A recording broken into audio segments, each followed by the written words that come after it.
Hendrell, welcome to the platform. How you doing, man? I'm good. Thanks for having me. And I'm glad that you're here. And I did it off camera. I'm gonna do it right now on camera. And for our listeners, you are the first black elected chair for the Tennessee Democratic Party of Tennessee. Congratulations, kudos, flowers are being given to you right now, from black man to black man, from human to human. Just excellence, man. Just congratulations on that. Thank you. I appreciate it. Nah, man. I know I told you off the air. I have my feelings about politics when it comes to and black folks in politics and in the relationship. But I know what you accomplished is still a major feat for black people at the same light and for politics. So, man, thank you, man, and wish you much success. And now that we got that out the way, let's get into the real deal. How you feeling, man? I'm feeling good. I mean, it's been a hell of a year and a few months and some change. But I feel pretty good.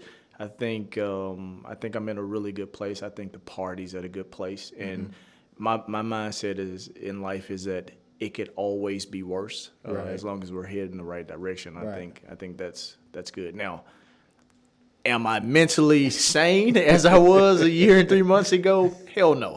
But I'm in a good place, and I think we're in a good place to grow as well. So, man, before we get into all the party and political stuff, man, you are from Memphis. Yes. And I told you this off air. I'm gonna tell you again, so people will know Nashville is a place Memphis come to be great. I'm gonna say it like that. And a lot of Memphis folks, I know they were like, nah, Memphis versus Nashville. Look, y'all are here. We welcome you. I like to think of it as we're always great. We just really come here to shine. I like. Because it is kind of a little cloudy in Memphis sometimes. I understand that. I want to get into like a little bit up into like your upbringings in Memphis and like what inspired you to get into politics. I know your mom 8 kids. Yeah. You 4 of 8? Yes. Something like my research is impeccable. No, I know, yeah. man. I see you've done the research. Man, that's a lot. You took my favorite line right from me right there. That's a lot, man. So tell us a little bit about like growing up in Memphis and having 7 other siblings, and where you kind of fit into that mix, and like how did that help you become who you are today? Yeah, so people often see me and they meet me around the state and they think, well, this guy is well spoken and he's well put together. He must have went to a private school and had a good middle class family, which really isn't the case. I had a pretty interesting upbringing. 4th of 8 kids, born to a single mom who never graduated from high school. The part of that story that a lot of people hadn't heard is that on top of my mom raising her own 8 children, she actually raised 4 of my cousins as well. Wow. All boys. Wow. So we were a large extended family. We grew up in poverty. My mom depended on public assistance. She worked low-wage jobs. She worked part-time jobs, whatever she had to do to make sure that she made ends meet to be able to take care of us. But we had an extended network of folks who really looked out for us. My grandmother, she had a twin sister. So our family was a really close knit, well put together family from the side of being there for each other. Right. And it's a driver of my life because the way I grew up was if you don't have anything else, you've got love, you've got opportunity. And now as I progress through life, I see people having meltdowns over some of the simplest things. Right. And I'm like, it could be a lot worse than not having the right flavor in your Starbucks drink. It could be a lot worse. Right. But on the same flip side, we endured some tough times. My family is no anomaly to what a lot of black families in poverty have gone through. I've lived in a house where the electricity has been disconnected, and my folks have to make the choice between do I pay the utility bill or do I pay the rent. I've lived in a household where I watched my mom for many years fall victim to domestic violence on almost a weekly basis. And being the 4th of 8 children, Right there in the middle. Yeah. somehow I became like this father figure for like everybody in the family, and it's still that way. Some days now I'm like, hell, can y'all call somebody else? Can you pick up the phone and call somebody else? But realistically, I would like to say I was way mature than what my age Right. projected at that time. I spent a whole lot of time with my grandmother and her twin sister. I mean, a whole lot of time from them. So I gained a lot of wisdom. I gained a lot of knowledge that most young people probably wouldn't have had. And I had friends. My friends were no different from a lot of young black boys that's growing up in low income communities or Right. impoverished communities, and we could have went any direction. I think I owe a big part to where I am now to the fact that my mother was committed to making sure that she didn't graduate from high school, but she made sure that all of her children graduated from high school Right. and either went to college or joined the military. And Right. and we're doing pretty well for ourselves for the circumstances that we inherited at birth. But at the same time, there was other people who kind of took me under their wings as well. I had 2 teachers who showed me for the first time what middle class lifestyles were like. I would spend summers and weekends at their homes. They were teachers, their husbands were doctors, and they really took me in a way that I don't think my life would have been impacted the way that it was had I not been open-minded, and if they weren't willing to say, I'm going to take this kid from the projects or kid from the hood and take him under my wing and show him what life can be like if you work hard, if you believe in yourself, and if you really take advantage of opportunities that's out there. And I think that was one of the biggest difference makers in my life. Man, and so we have similar kind of socioeconomic backgrounds. Not all the same, but similar. And so I got to ask you this question. And then I'm gonna go forward a little bit, and I'm gonna go back. Now, at what point, or when was that point in your life where you could have went either way, and you want to be here, but here doesn't kind of reflect what you look like or anything around you. When was that point you like, okay, this is what I need to do to get here, but also like remaining who you are though at the same time, and not conforming or doing anything that's conflicting with who you are socially, morally, spiritually, to get to where you want to go. Well, I could almost tell you the exact moment in my life where I said, this is where I want to go. I still know who I am, but this is where I want to go. I was in the 11th grade. I had dreadlocks. A lot of people don't know that about me. I had dreadlocks. I was living in the moment, and I transferred to a new school. Okay. And no one knew me. I didn't have friends, anybody there, and I had an opportunity to say like, okay, you got a chance to go off and do something different from what you were planning to do growing up in the hood and being around all your friends. And I ended up like running for senior class president, and I gave my first public speech. And from there, life kind of like just started taking its own shape for me. But even in that moment, I had to deal with like my classmates thinking like I was a pretty popular kid, but my classmates were like, this kid is probably the valedictorian. And then when I wasn't the valedictorian, it was like stunning to them. But I was like, y'all the only people that thought that. But it was in that moment, in that high school, in that leadership role, that I really began to navigate this. People call it code switching. I call it being able to navigate this diverse world that we live in.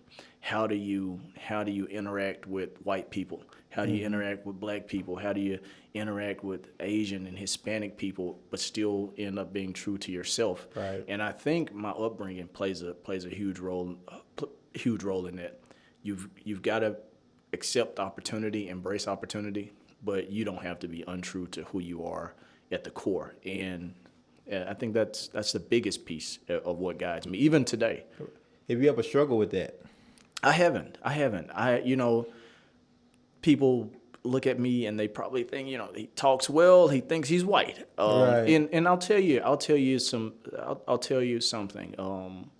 And I don't really read the comments and stuff like that. But after I got in this role, somebody black had tweeted something and said, well, they made the white folks water boy the state party chair, and I was looking like, this person don't have a damn clue about my life or my upbringing or how I made it to this point. Just because you speak well, just because you carry yourself well, don't mean you have caved or conformed or turned into a person that's unrecognizable by your own community. But I also think that's the struggle that so many young black people growing up in the hood face. Like they want to reach for their full potential, but they don't want to look like I look uncool because I speak well, or I look uncool because I wear my pants the proper way. It's like, yeah. I mean, that's a lot, man. That's a lot for people just to unpack, because it takes, I think,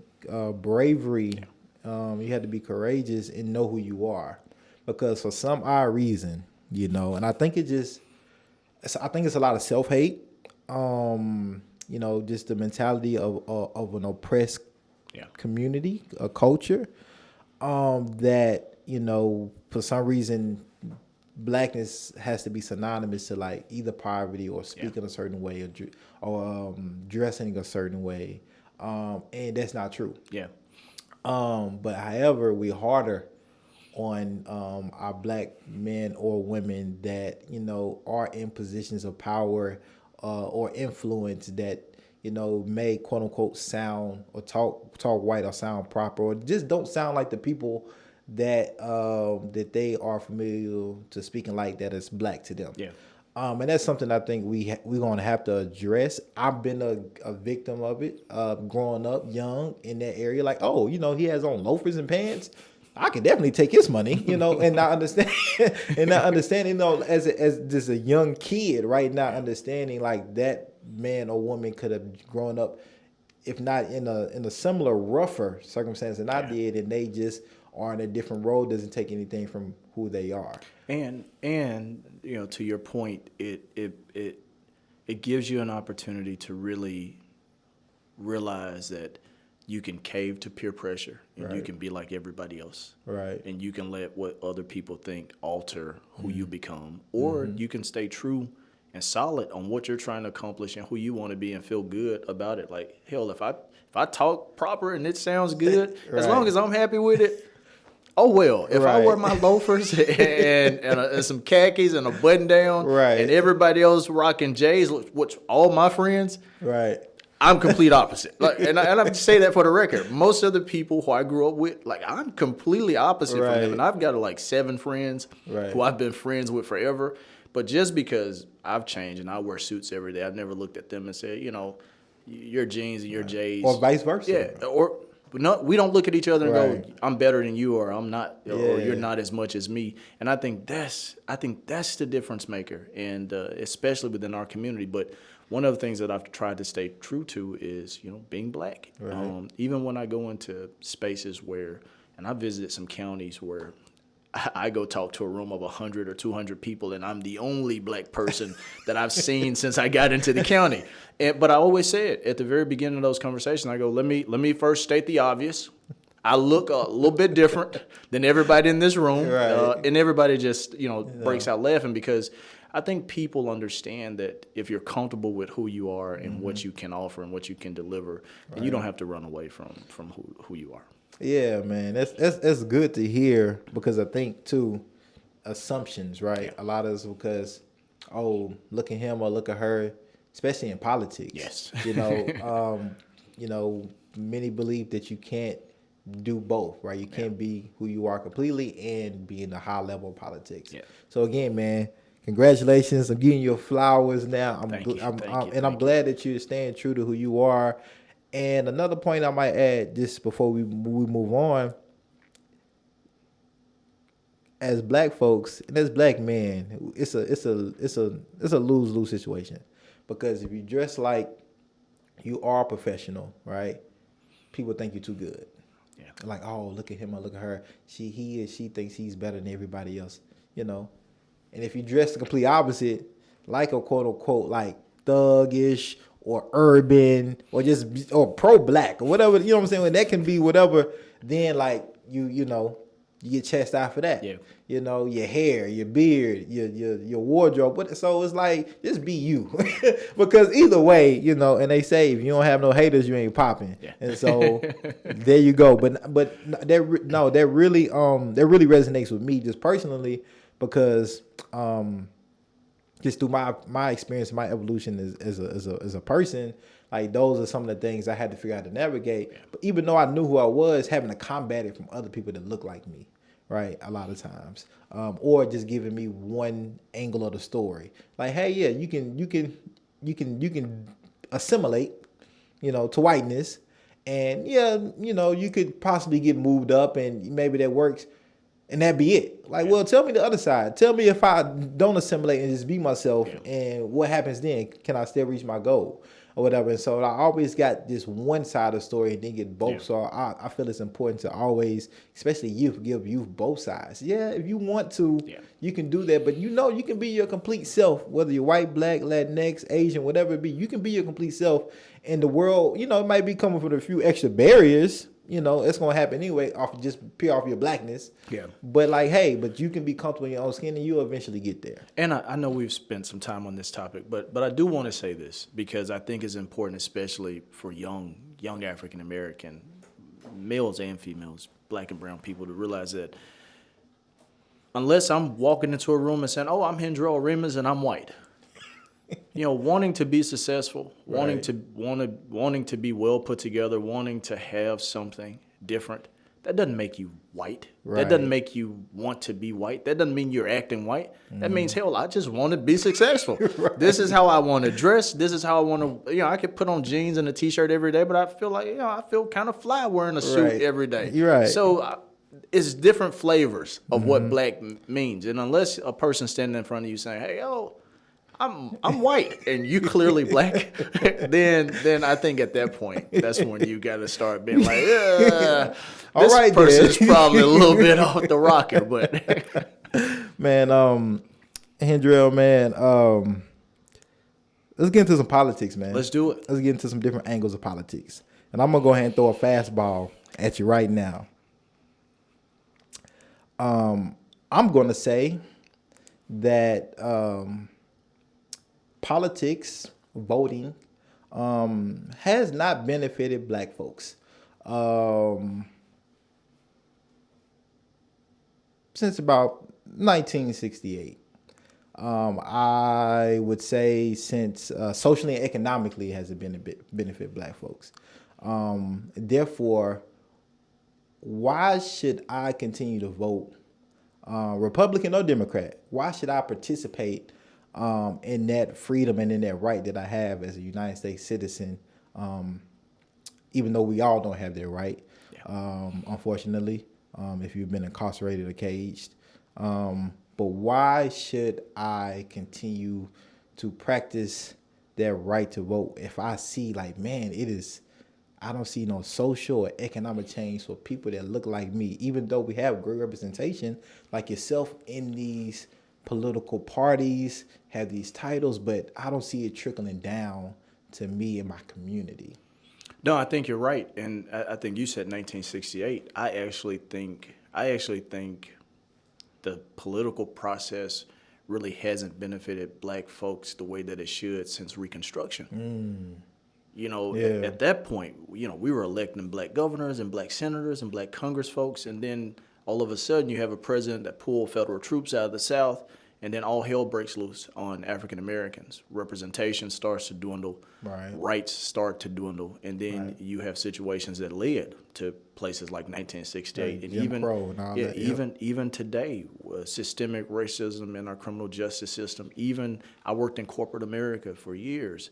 Even in corporate America, being the only African American there, you think about how one moment in time changed the future trajectory for so many folks. And I think that moment for African Americans was a president deciding that Reconstruction was gonna end. Right. And from there, I think it's just been a roller coaster ride where you have these ups and downs where African Americans have these really high moments where we can look at an election of a Barack Obama and be super proud, or look at voting rights acts and things like that and be really proud. But in reality,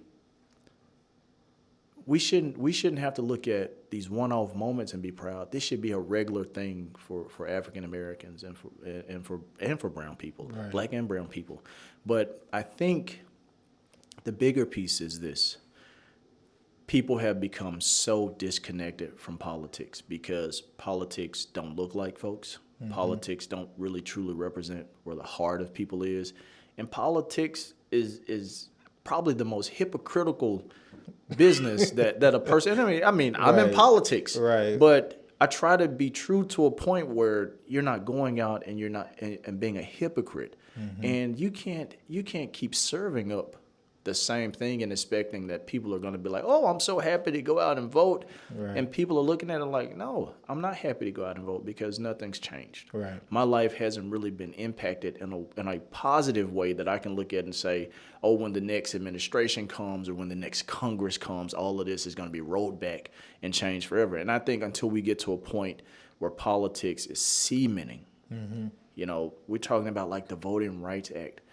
There's no reason we should be in a situation where we're having to vote to reauthorize, renew laws. Like, where in the hell, right. If it's on the books, it's on the books. This is forever. Right. We don't get an opportunity to say, oh, let's come back in 20 years. If this fails in 20 years, we'll revisit it. Right. If that was the case, we should have been saying that about everything else. Right. We should have been saying that about the Constitution. Right. Oh, if this doesn't work in 100 years, let's come back and revisit it. Right. Because all of the laws that have benefited African Americans, that has been the case. Right. We'll come back and we'll see if we need to reauthorize it or retweak it or if it still applies. Mm-hmm.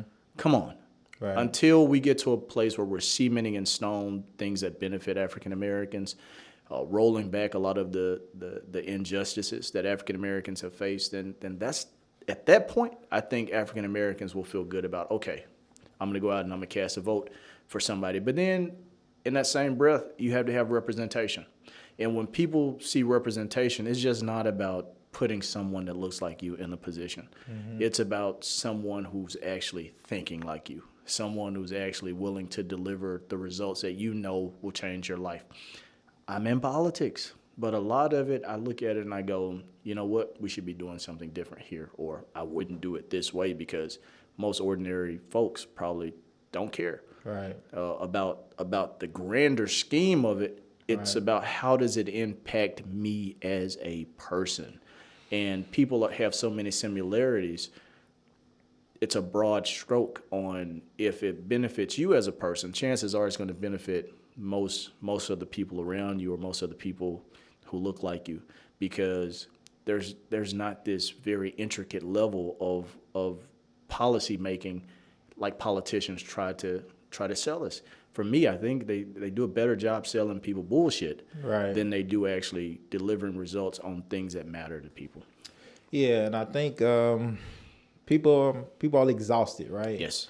Or politics, especially, it's like, okay, even when I get the representation from a look standpoint, right, I see like, oh, they don't represent me mentally or from my ideology when it comes to politics. Like, man, and then I care about power, right? Which representation and power is two different things to me. And I think some people may see them as synonymous. Like, oh, okay, we have power now because I have somebody that looks like me in this position, when that's not the case.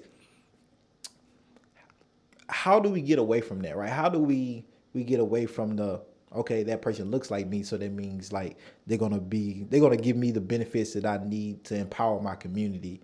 What has to happen? Who needs to be engaged? How do we get engaged? Or is that something that may always exist a little bit just because like everybody doesn't want to be politically informed the same way? Some people love hey, he or she went up there, was very charismatic, gave a good speech, and they look like me. He or she has my vote. Yeah, no, I think that's an excellent point. How do you get there? I think accountability is how you get there, because anybody can give a good speech and tell you what you want to hear. Right. It's their actions once they're in those roles, and when their actions are counterproductive to what they've promised on the campaign trail or who they've said that they'll be. It's when the hypocrisy piece kicks in. Right. When they do something totally different, people have got to realize that's where the real power comes in. You get a chance to say, you know what? We gave you a shot. You didn't deliver. You got to go. And for a lot of folks, instead of saying you got to go, we get into this mindset of, oh, there's nothing we can do about it. That's just how politics are. No, you put that don't forget, you put that person there. Right. Just as quick as you put them there, you can get rid of them. You just got to be willing to say, I'm not going to fall into this trap of thinking that's just the way it is. Everybody's going to be this way. You got to start thinking, no, I've got the power to get rid of this person. And when people feel like they've got those checks and balances from the public where I can't go in here and screw over this district or this community. And it can start in one district. Right. I can't screw over the folks in this district because I know they don't give a damn how well you speak or how much you look like them. If you're not delivering results, then you got to go. I like that. The only pushback I have, and I want to see if you have alternatives to this, is a lot of these terms are 4, sometimes 8 years, right? Sometimes 2, 4, 8. And so harm and damage has already been done, after 4 years. We're in judicial elections now, right?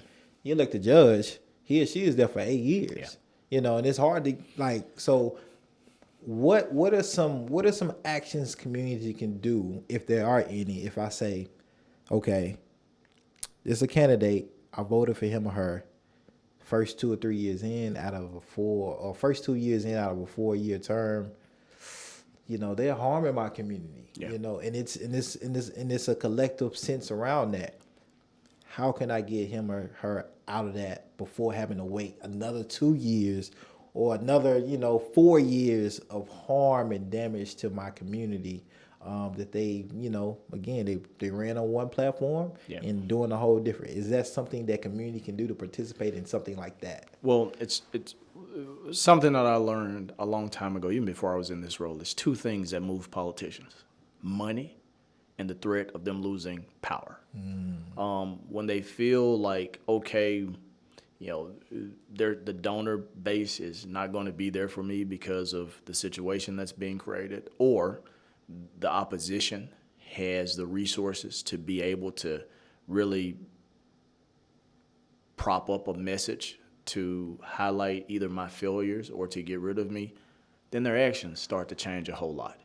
And then there's this people power movement where when you start ramping up pressure on them, when you start really pulling their brand down, it pulls their likability down, because most politicians want to be liked. Right. When you're able to start doing that, I think you're going to start having phone calls from folks saying, hey, can we talk about what I can do to help, or what do you all think I should be doing differently?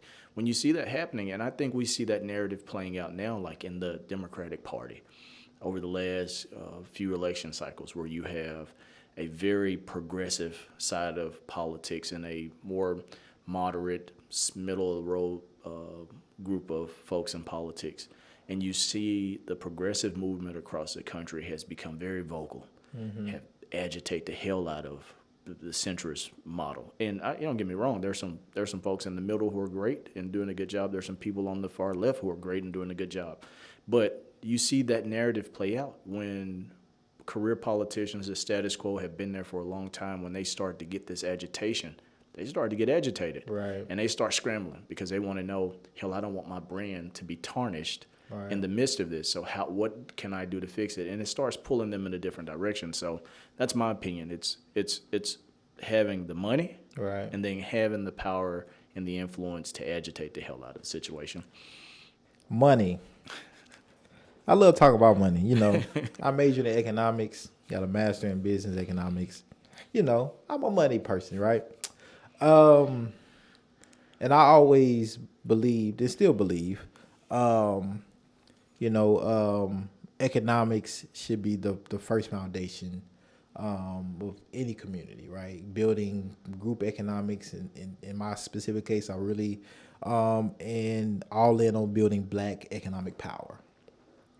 Because I think it's synonymous to political power, and getting your political agenda heard, seen, recognized, and implemented.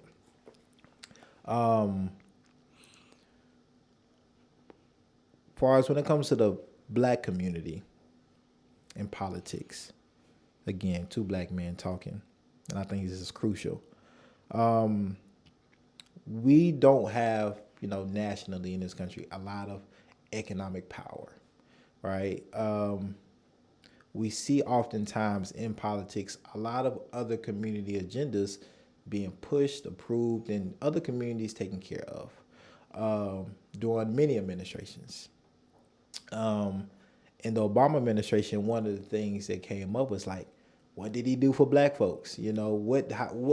What has politics done exclusively for black folks in general, right?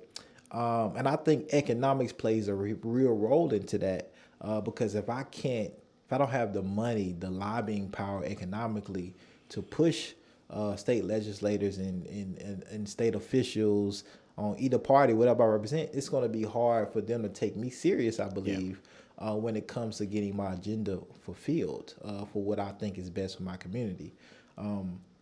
What are your thoughts on that, and what can we do? And how does that work? What does that formula look like in politics, and have you seen that work best?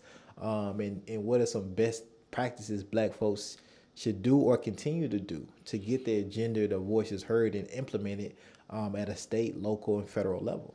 No, I think that's important.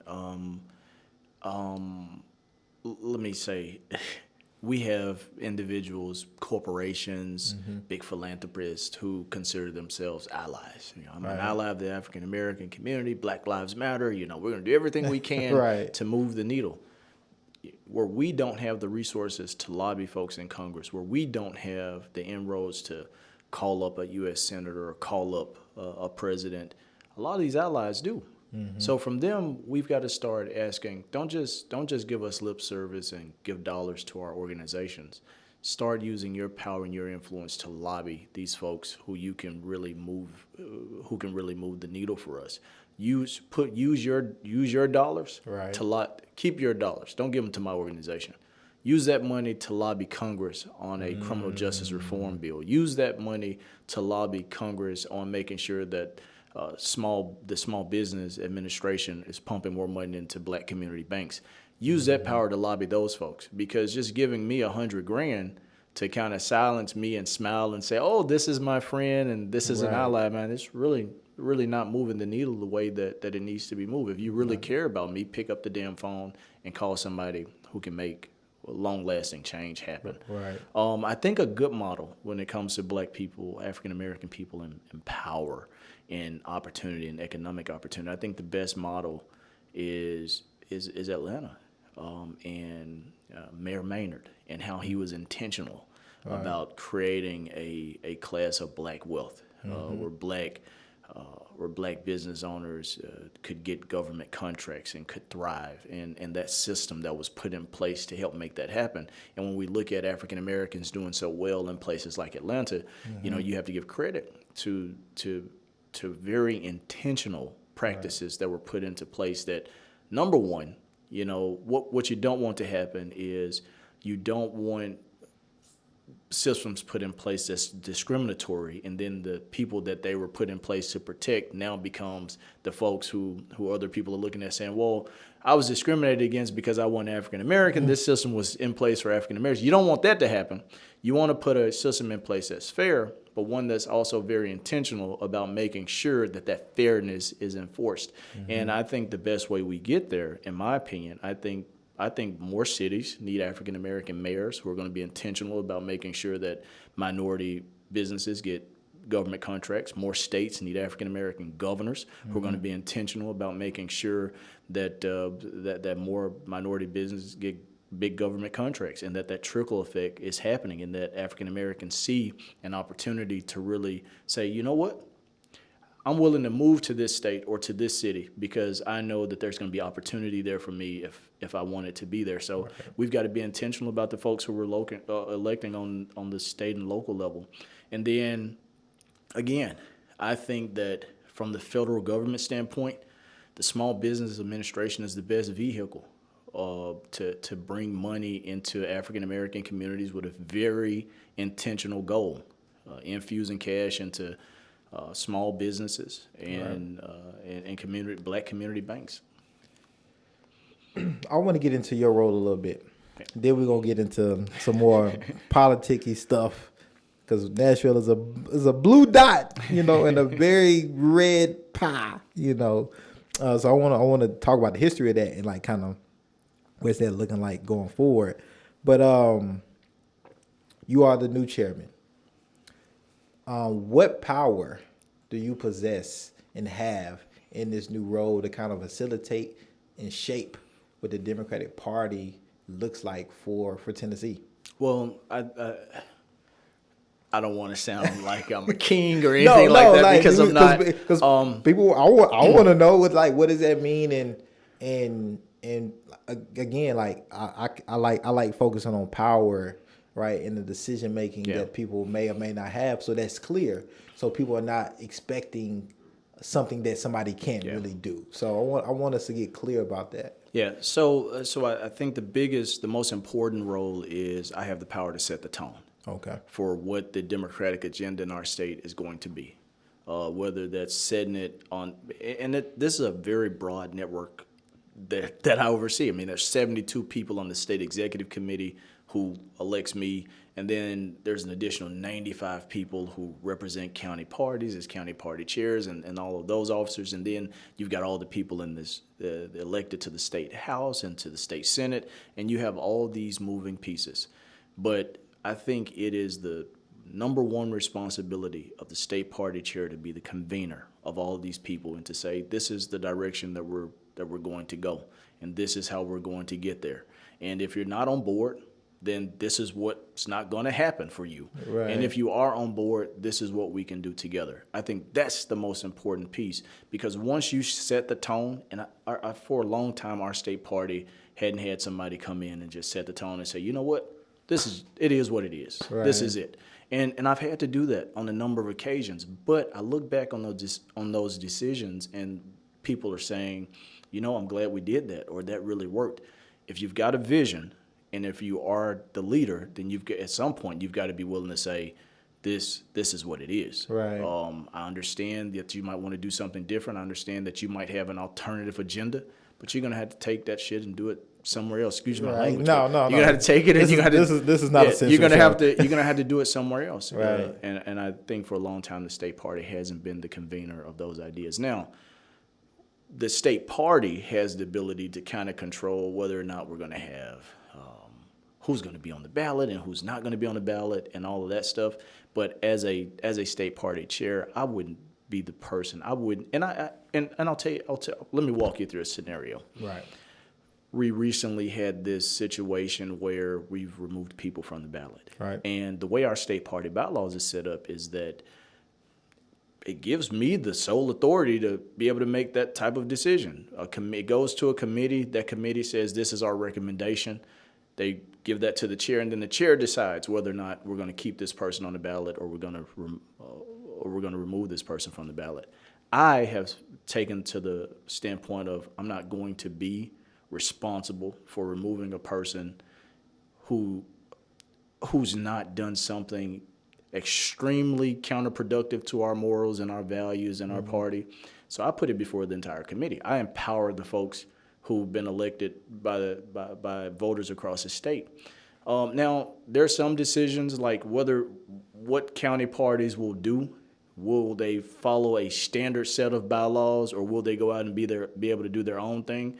Situations like that, I've come in and said, no, this is the way it's going to be. We're going to run every county party this way, and we're going to do everything this way. Right. And if not, then I'll use the power that the state party has. And when I came in, as first couple of months on the job, I had to make an example, as my grandma would say. Sometimes you had to make an example. Let people know. So right. I came in those first couple of months, and we had a county party that was just wanting to do its own thing. Mm-hmm. We don't care what the state party says. We're going to go out and do it our own way. And as a result, I had to shut the whole county party down. Wow. And rebuild it from the ground up, because I needed them to understand that This isn't the old. This isn't the old state party. Right. I mean, we're going to operate a certain type of way, and it's either you're going to get on board or you're going to get run over. Right. And I think people have gravitated to that idea that here's an organization that has set some very straightforward goals. Here's leadership that understands where they're trying to go and how they're going to get there. And yes, there's going to be some give and take. Right. But there's not going to be a whole lot of caving just because people's feelings are because people are in their feelings. And I get a lot of people just in their feelings. Not only, see if my research is accurate, not only are you the first elected black elected chair, you're also the first millennial as well. Yeah, from everything that we could find, that's true. Right. And so there could be a sense there of generational clash as well. But also a sense of like just freshness, right? Just breath of fresh air. The pulse of community, the city, the nation is changed. Yeah. Right. And unfortunately, a lot of these kind of elected seats, don't have any term limits. They can be there until they die, right? But for you have term limit, right? Yes. So your term is 2. Well, there's not per se a term limit, but you have to go up for re-election every 2 years. Yeah. So I could keep running every 2 Right, years, yeah. keep running every 2 2 years. years is not a long time. It's not a long time. It's not a long. I'm just months away from like this being all over with. Right. And so that's not a long time. And if I also read correctly, you weren't the executive committee's recommended choice. No. And so unless if you look at the results, you right, become he's their choice. But, but you're the people's choice. I wasn't the heir to the throne. No, right. Absolutely not. And so 2 years, like you said, it's almost up. Yeah. 2 years is not a lot to make a lot of change, I would say, right? 2 years is really quick. You first year, and then you're trying to, convince people to, hey, re-elect you again. One, do you plan to run for re-election? And two, do you feel like you've been able to touch the pulse enough for people to have the confidence and know and see like, okay, Rendell, he's going to make the change, and whether you like it or not, he's drawing a line and he's sticking there. Yeah, I do. That's my intent. I Okay. do intend to run for re-election for this job in January. And I also believe that I've started to move the needle in a way that people can see change happening from the state level. No matter where I go in the state, people are always saying, y'all are knocking it out of the park. Y'all are doing things much differently than what the old part. People are recognizing that we've switched gears, that we're doing something different. And that's what I want. I want people to look and see something totally different. I don't want them to feel like we are the old state party. And I know there's still some kinks in that chain that we've got to get out. There's still some situations and some things that we've got to work through to make sure that we're really firing on all cylinders. But no one's ever going to be pleased with everything. Even as state party chair, people tell me, that was great, or y'all did a super job on it. And I'm like, I damn sure wasn't pleased with it, right, but I'll take it. But I'll take it if it looks great to you. I'll take it, and I just take this year and 4 months, for instance. When I took this job, I came into an office that was outdated. I mean, my wife and I showed up, and she asked me. She said, "I don't know if this looks like an old church or a thrift store." So I, number one, had to balance that. How do I create a space that's appeasing enough for people to be able to say, you know what, I want to work there. I want to be able to go in there and work. I mean, people look at what we've done, and they don't understand the magnitude of how much I had to really put into trying to rebuild something. Right. And I hadn't talked publicly about this a whole lot, but, just what I imagined, that the party hadn't been been run the way that I think it probably should have been run was what I anticipated when I got there. I mean, we had one computer in the office. There was no staff. And a month into the job, I get slapped with a $103,000 FEC penalty from years ago for some financial oversight that wasn't followed. Wow. So I've spent at least the $100,000+ of the money I've had to go out and raise, not even investing in it and in programs that I wanted to see happen, but to pay off debts that existed. Wow. But now we're in a place where that debt's paid off, where we have a staff, a new brand, where we have an office that people are proud to come to work in. And we're starting to get out into the community, get out into the political space, and really leave our mark in a way that people are saying, I like what I'm seeing. I think we can make a change. I think we can make a difference. And that ultimately has to be what guides us. It's not going to happen overnight. Right. Whether I stay here 2 years, 4 years, 6 years, I mean, what we're up against is probably a decade. Right. It could be a decade before we see change. But if I can look back a decade from now and say, you know, the 2, 4, 6 years that I spent in the job helped to deliver this, or helped to put us on a course to deliver this, I think that'll make me proud, and the folks who are working for me proud to say we played at least a small part in building something much bigger and much greater for the future. We understand that obviously there are going to be forces that's always going to be pushing back. That's always going to be anti everything that we do. But what we've realized is that there's a whole lot of people out there who are committed to wanting to see something different. So we talked about, you mentioned that generational piece.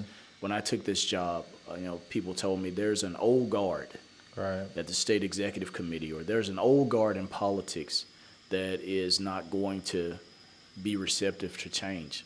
Honestly, I hate to say it, but they've been way more supportive than folks who've just come into the situation. And I think they understand that I have a certain type of leadership style. Right. I mean, once my mind's made up on something, my mind's made up on it. Right. And they feel like, oh, I can be a part of this, or I'm going to be the person who folks look at and say, that person's an agitator, or that person's not really productive to what you're trying to accomplish. And I still get it. It's back and forth. Right. It's give and take. Right. But you just got to be firm on what you want, or why you believe something should be a certain type of way. I think that's the most important part of leadership. How do you pull people over to view things your way, and not you cave and view things their way? And for a long time, we've been in a situation where every time there's a problem, state party chairs say, well, you know what, I don't want to deal with the problem. Let's just give them what they want. No.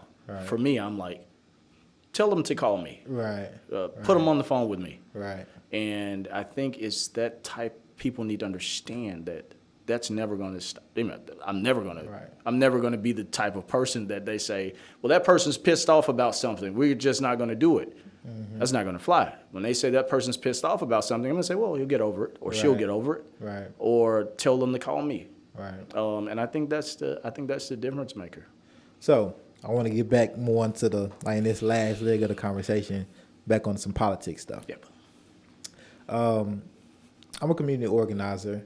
I've done a lot of community and economic development work here in Nashville, abroad, and other countries overseas and stuff like that. So I like to say that I'm kind of open-minded and understand things and see things from just a different perspective and lens than maybe somebody who just kind of been in the same situation, same bubble their whole life, or for a majority of their life. People, I think, are starting to see blurred lines between Democrats and Republicans. It's hard to tell the difference. So I want to give you an opportunity, speaking of that, that old guard going into a new guard.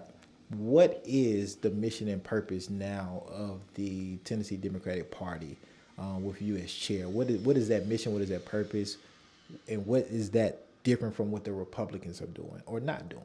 Well, I think if people are seeing a blurred line, then that's problematic. Right. I mean, that's problematic. Right. That means somebody's not doing their job right. Right. And It's either Republicans and Democrats are failing, or Democrats are failing, or Republicans are failing. Right. I tend to believe Republicans are failing. I think that they're holding on to a time in history or time frame of legislation or way that they believe things should be, of cultures that are dying fast. And I think they're fighting with everything that they can to try to keep that intact. I don't see things through a blurred lens. When people, and let me say this, I think the blurred lens is in a lot of southern states, a lot of states that's red states. Mm-hmm. I think where you have a lot of black people who are fairly conservative. I mean, I grew up in Memphis, a majority black city. Mm-hmm. Very democratic city, but a lot of the Democrats there are also very church-going, conservative-minded folks. Now, are they Trump French conservative? Hell no. Right. But they're pretty conservative in their thoughts. I think if you're going to get beyond this blurred lines place, it's going to come down to who is embracing a changing America. Right. Who is embracing a more progressive America. And how do we sell that level of progressiveness to people? Our focus under my leadership at the state party is always going to be on the bread and butter issues: healthcare, education, and the economy. How do we get people out of jail and get them back to working, getting their records clear? How do we legalize marijuana and expunge criminal records for nonviolent offenses? How do we tax it and use that money to fund education in African-American communities or underperforming schools? How do we make sure that people have access to quality, affordable health care? I mean, it's one thing to have health care, but when you show up at the doctor, is that health care going to be worth anything? How do we make sure that people are not just depending on 2 or 3 jobs that's paying minimum wage or subpar wages, and still struggling to get by? When people look at overtime, when you're at work and you're like I hope it's some overtime out here this week. That's not the way it should be. Right. You should be able to work 40 hours, go home, and still live a comfortable life. Right. So I think it's those bread and butter issues that's going to try to get us that's going to get us back to a place that we need to be, especially in a state like Tennessee. When we focus all of our energy on culture, cultural issues, whether it's abortion rights or gun rights, and not to say that none of that's important. When we focus all of our energy on that, though, it puts us in a place where Republicans love to have us because they're going to win those arguments every time. When we put that as the forefront of our agenda, when we lead on those issues, it's going to make it extremely hard for us ever to get somebody into that seat who could actually move something on those issues. Right. So my goal is to talk to people about what impacts their life directly. Right. People want more money in their pockets, and they want to live long enough to be able to spend that money and leave some for their children. And they don't want a system that's crushing them every time that they apply for a loan or any time that they need help. Doing this, my community organizing work, especially around education, this word gets thrown around a lot. Preempted, Got all of this movement, city officials get down to the state legislator. Preempted, no move, because again, blue dot in a red state. I want to say, correct me if I'm wrong, Democrats used to, have a real stronghold here in Tennessee. Yeah, a lot of people always say this: red state, red state, red state. Yeah. Actually, until 2010, Democrats controlled the state legislature here in the state. Every 8 years, the governor's mansion went Democrat, Republican, Democrat, Republican, up until Bill Lee. So, yeah, we're not some red state that's never had Democratic leadership ever. Right, and it took my research to realize, okay, we Democrats used to control the state of Tennessee for a long time. For a long time. But 10 years under Republican leadership has felt like a lifetime of hell. 10 years. Yeah, it's 11 years felt like a lifetime of hell. Yeah. And so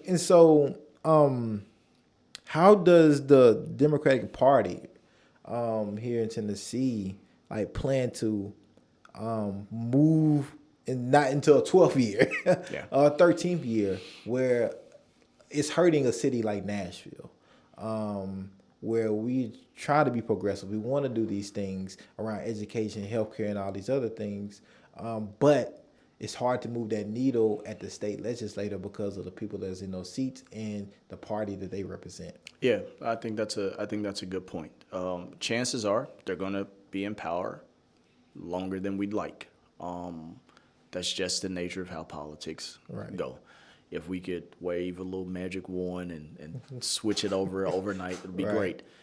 Number one, we've got to get to a point where we break this supermajority. Once we break the supermajority, then we're back in the game. Okay. That's number one. We're back in the game once we break the supermajority. That's a shorter term goal than turning the whole state blue. But when we start talking about this preempting, what I've learned since I've been in this role is that for some reason, Democrats are afraid to take Republicans to court. And they're like, well, you know what? I got to work with these folks or I got to be around these people. I'm like, guess what? Guess who doesn't?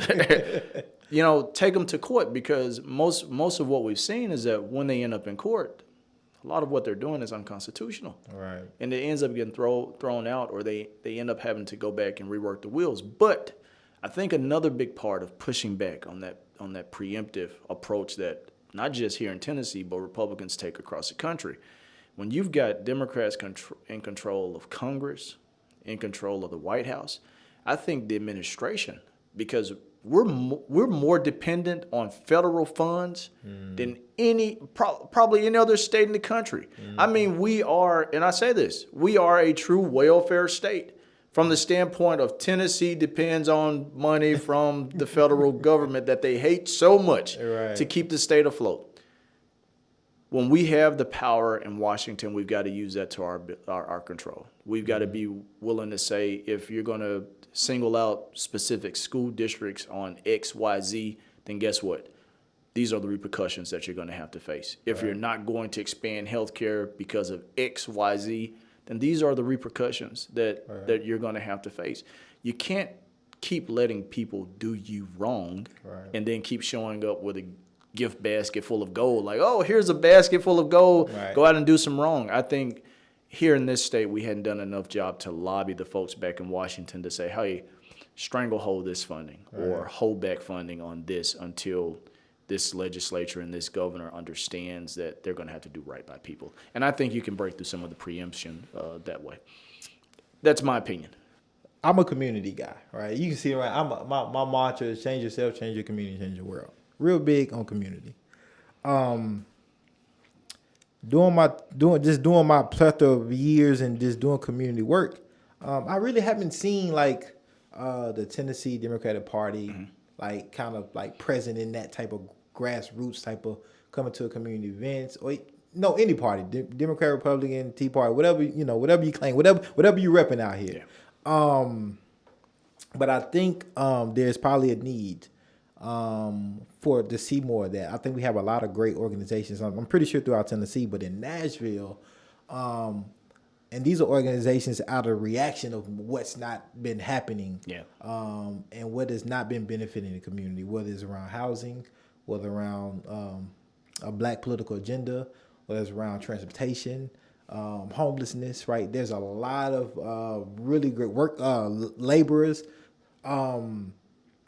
Is there a plan, or has there been a plan to be more interaction with those type of community organizations on a local level for people to understand what's going on with the party, but even also just in this government in general, and how they can be in support, or kind of like, hey, what do you all need for us to do and lobby for, or get the people in these right seats to get the things that y'all trying to get done here at a local level. So we can be in partnership. Does that happen? What does that look like if it does? Or is that something that, you want to do more of? Yeah. So one of those things I mentioned earlier about having been in this job for the last year and some months is that I've spent a whole lot of time trying to rebuild relationships that were broken. I mean, there are a lot of broken relationships with labor, with community, organizations and trying to in thinking about how do you rebuild those relationships, you have to take on, in my opinion, this idea that the state party can't do it all. Right. You know, the more we're able to work with organizations who are doing the work that we're doing, the more that we're able to not have to put so much of our resources on replicating what people are already doing, on messaging, on mobilization, on community engagement. So from our standpoint, here's what we've tried to do since I've been chair. Number one, we're not an activist organization. Right. That's the first order of business that we have to come. We're a political organization. Right. We're in the business of identifying candidates and electing candidates, Right. and then elevating issues legislative wise, policy issues that's got to move through a legislative maneuvering. How do you get those pieces to become legislation? You've got to work through organizations that's raising hell and really pushing the needle inside the community through organizing. Right. And then it becomes a political issue once it becomes legislation. These organizations have access to places and spaces and people that a political party never will have the credibility to be able to impact. Right. And just growing up as an African American, you realize that I'm more willing to listen to this organization that I know has been in the hood Right. than some politician showing up from Nashville saying, here's what you should do or shouldn't be doing. Right. So I think you have to give resources. And we've tried to do that since I've been chair. The more resources we can give to organizations to help with voter registration or to help elevate their message, I think a lot of that aligns with where our messaging is. A lot of these are nonpartisan organizations that we're not asking to be partisan at all, because we believe that these issues will ideally align with the folks who we depend on to vote for us. Right. Anyway, when we start talking about how we message issues, I've taken the stance that I just don't want some marketing consultant machine telling us, here's how you should talk about criminal justice reform, or here's how you should talk about housing issues. No, organizations are out there already in these spaces talking about it in a much clever way. Right. We need to start partnering with organizations and making their message our message. Right. I think that's how we move the needle and lift everybody together. It has to be a very inclusive standpoint. We have a community engagement director now who's everywhere. I mean, everywhere I go, every time I see anything she's doing, I'm like, this is where we need to be, because she's not afraid to go into any space, and she's effective when she go into those spaces. And she's not afraid to help mend relationships and create new relationships that can really help us expand our footprint and our reach into areas that we hadn't. So giving resources to those organizations, partnering with them, making their message our message on a lot of those policy issues that the community is dealing with, I think is very important. I believe that's how you begin to close that gap. One of the last points I wanted to talk about, redistricting that's happening. I don't know kind of if it's going to be something that, you know, to redraw the map, or if it's going to be able to be something where, you know, lawmakers say, hey, this seems unconstitutional. This is like, I don't know where it is at this current moment. Maybe you can update us, but it looks like there's going to be something that hurts, you know, a lot of Tennesseans, especially cities like Nashville. And that's going to affect a lot of black and brown votership as well. Can you talk a little bit about that and update us if there are any updates on what that redistricting is looking like in the maps, and who's going to be affected and what this ultimately could lead us to? So I think the biggest piece, especially that impacts Nashville, is the congressional district. Mm-hmm. We know that Jim Cooper in District 5 got chopped up into three new districts. It's a tough fight, you know, and I try not to give people false hope, but it's a tough fight to move it in the legal system, because the very argument that we want to make on a congressional redistricting argument, they're trying to make out of Alabama right now. The Supreme Court has said, well, it's too close to the election. Let's pump the brakes on it. Maybe next year we'll give a decision. And that decision is probably going to set the precedence for what happens in Nashville when we make a legal challenge, and what happens in Louisiana when they make a legal challenge on the same issue. Right. Almost identical issue. It will set a new precedent for how redistricting on the congressional side is handled in the South. So we've got to have patience. That's the part a lot of folks don't want to hear. It takes patience. In the short term, we've got two candidates who I think are going to be phenomenal in District 5, Heidi Campbell, and then District 7, Odessa Kelly. I think they're going to be phenomenal in helping to move the needle for Democrats in these districts. And we've got our sights set on fighting as hard as we can to keep them, pull 7 into the Democratic column, and hopefully keep 5 in the Democratic column. And long term, whether it's 2 years from now or 4 years from now, there may be a shocker of turn of events where what has happened comes back to bite Republicans. But depending on that Supreme Court ruling on the Alabama map, I think it'll kind of give us the lay of the land on what the legal decision will be when we bring our maps on the congressional maps. Now, from the state perspective, the state Senate and the state House maps, we have been footing the bill for a group of plaintiffs who are suing the state legislature, governor, and the Secretary of State and Elections Office for those maps, because not only were they racially gerrymandered, but we're not even focused on that because we know that happened. Right. The thing is, they were also very much unconstitutional. They didn't follow the state law. I mean, you don't follow the law, you don't follow the law. It's unlawful. It's unlawful. And I know a lot of people they ask, well, why isn't the state party the plaintiff in this case? Right. For us, it just makes more sense to have ordinary people out moving the needle on this issue, wanting to be the voice that brings a legal challenge and a legal change. Because, the party could be a plaintiff, but the Tennessee Democratic Party is not voting. Right. But John or Susie Doe or Jane Doe actually has to go out there and cast a vote. They're the people that's actually impacted. Right. So if we can support their efforts, it's just a smarter thing to do. And we know that a lot of these people don't have the resources to be able to mount the type of legal challenge that it's going to take to move the needle. We saw some positive signs, though, in this challenge so far, where the state Senate maps, there was an injunction issued by this new 3-panel court put in place by the state Supreme Court, and they gave the state legislature 15 days to draw a new map. Obviously, the state challenged it, appealed it to the Supreme Court. The Supreme Court said, no, well, they don't have to abide by that injunction. They've just got to now take these maps to trial. These maps will join the House maps in trial. So we're anticipating the lower court has already ruled that what happened was unlawful. Right. They didn't follow the state constitution. The House maps, we believe, are going to follow the same trajectory. Right. I mean, you don't follow the law, you don't follow the law. That's black and white. Right. What we're fighting these maps is based on, did you follow the law or not as it is written?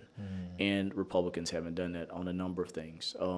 So the state Senate maps, state House maps, I think once it goes to trial, the outcome is going to be favorable for the plaintiffs in that case.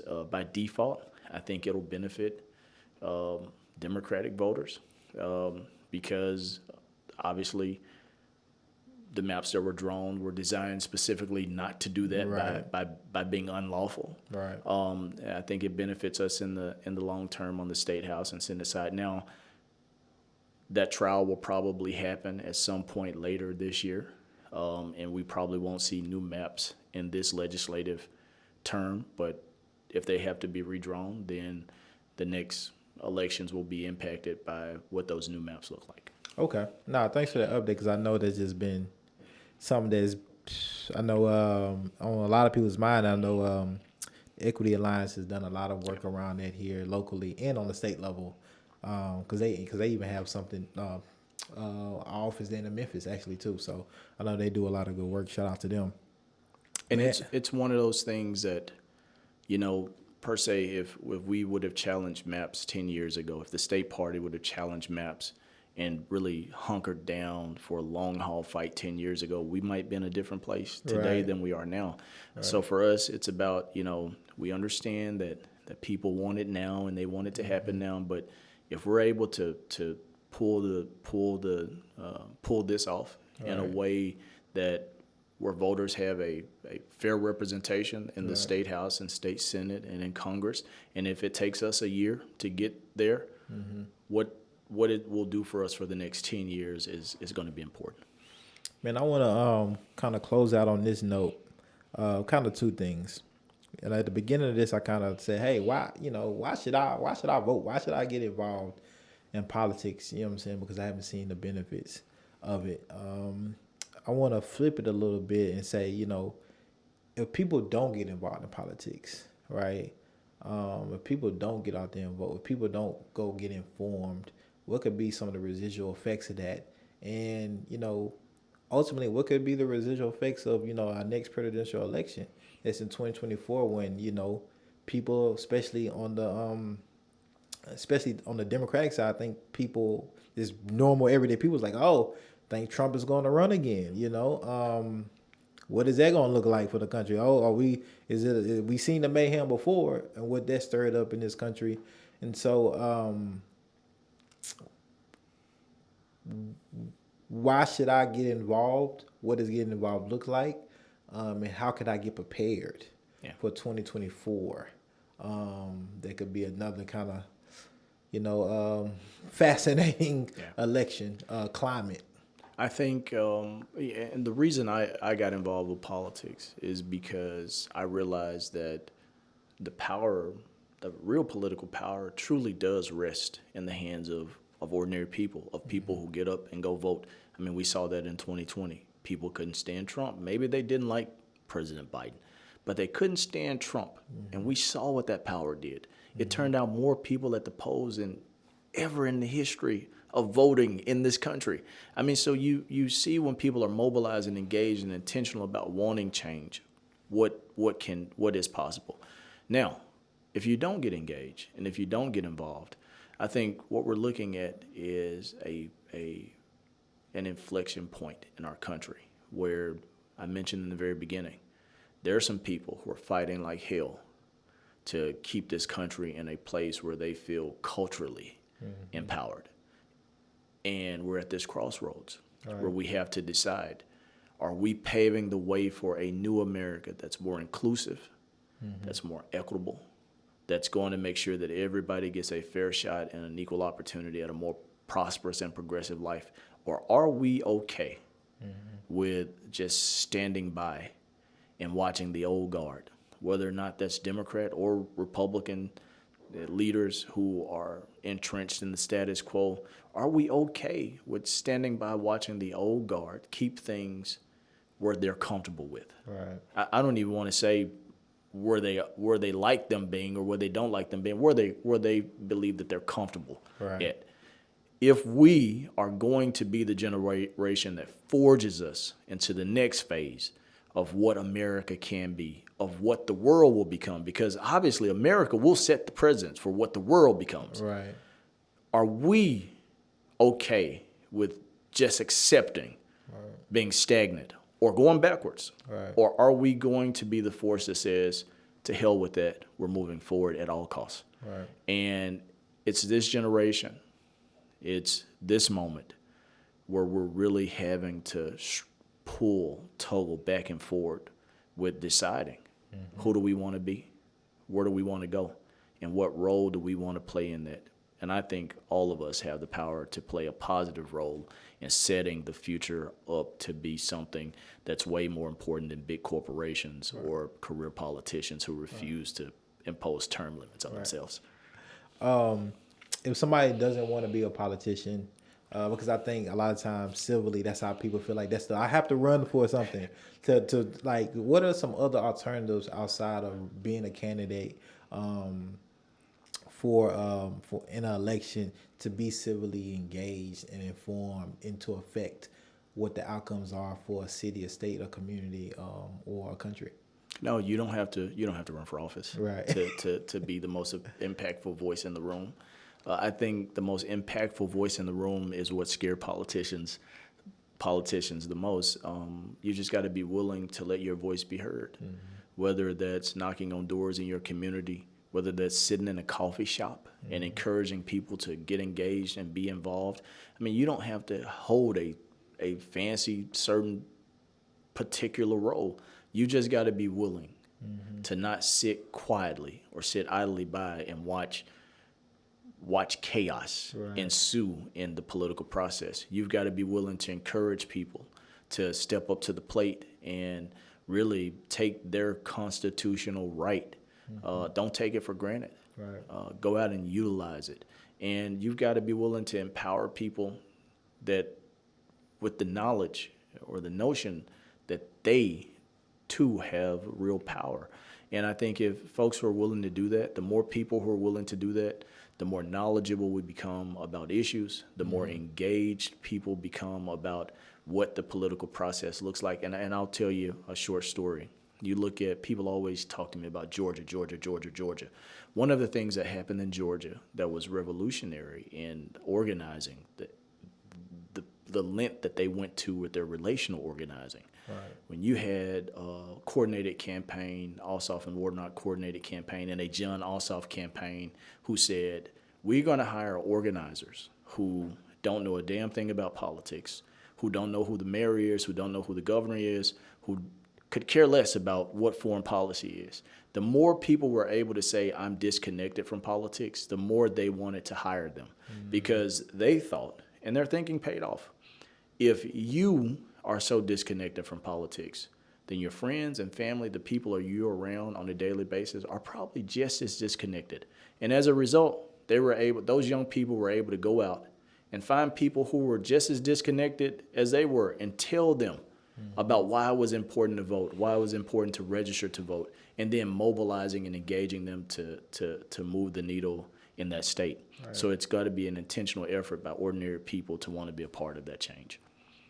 Man, I really appreciated your time. And I want to bring you back because it's a lot more.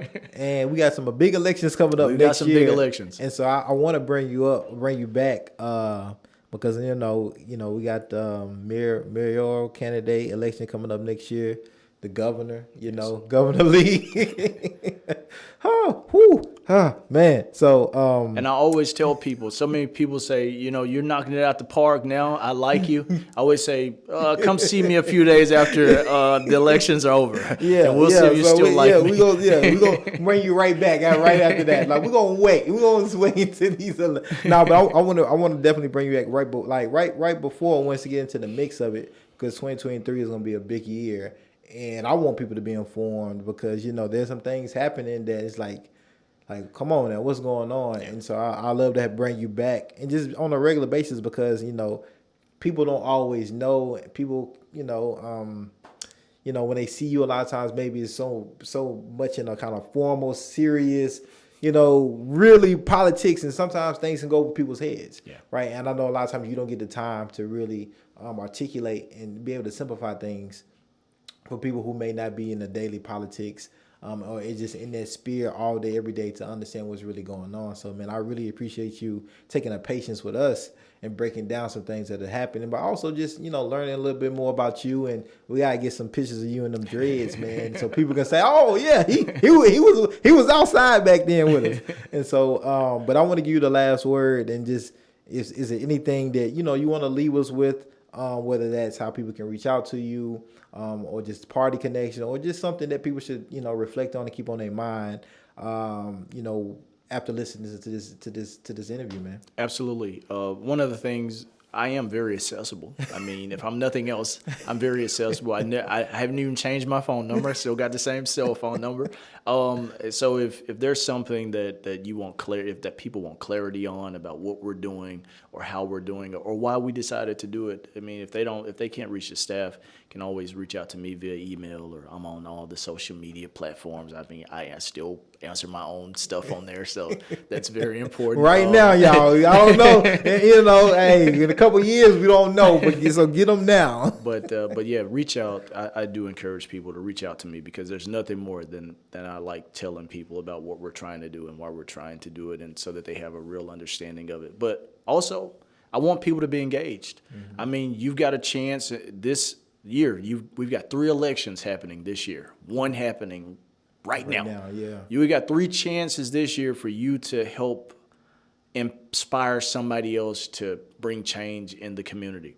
Register to vote, go out and vote, and then learn about the people who are in power. So you can either vote for them or vote against them. Right. You have the power to make the difference. That's the most important message that I could ever tell anybody. When it comes to politics, your vote is so powerful. Right. You just got to be willing to use that power. And we've heard that a lot. Yeah. You know, like your vote has a lot of power. You know, every vote counts and everything like that. I think it's time for a new slogan. But I think it's time for something else to be just as impactful. Yeah. And especially if things keep going the way they do. We go, hold on now. Like we've been hearing for 10 years, my vote is powerful, and I don't know about that no more. And so I'm just gonna throw that out there to all parties. We need to be thinking of a new slogan now to get people out. But I would say this: it is important to get out there and make an informed decision and learn about each candidate. And I was really jaded about voting for a long time, very long time, rightfully so, I believe.